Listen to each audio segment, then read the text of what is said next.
I due cortei si sono congiunti, quello che arrivava da Venezia, partito da Campo Santa Margherita, circa 3.000-4.000 persone, e quello che è partito dalla stazione di Mestre, ben più nutrito, insomma complessivamente 30.000-35.000 persone qui sul Ponte della Libertà, completamente bloccato per dire basta al genocidio in Palestina, basta alle guerre, e simbolicamente nell'abbraccio tra i due cortei è stata issata la bandiera della Palestina proprio qui in mezzo al Ponte della Libertà. Insomma, c'è soddisfazione per una manifestazione indubbiamente riuscita, per un risveglio forse delle coscienze, ma sentiamo alcuni protagonisti di questa manifestazione, di questo corteo assolutamente pacifico, e in segno di gioia è stato esploso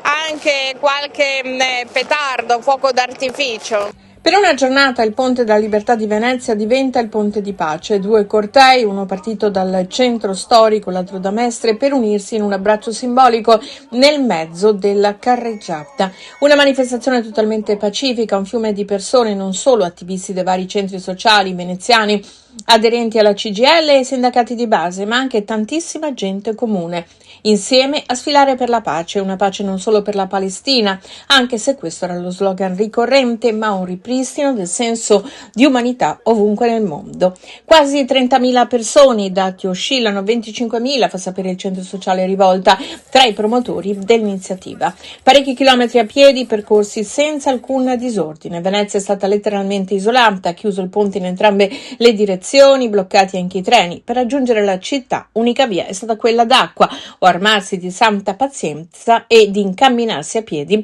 ammirando lo spettacolo della laguna. Tutto bloccato, come vedete molte persone stanno venendo a piedi da Piazzale Roma perché non è possibile raggiungere la terraferma con nessun mezzo pubblico, ci sono anche turisti con le valigie. Incommiabile il servizio d'ordine pubblico delle forze di polizia, invisibile ma presente, a garantire una reale e democratica libertà di manifestazione.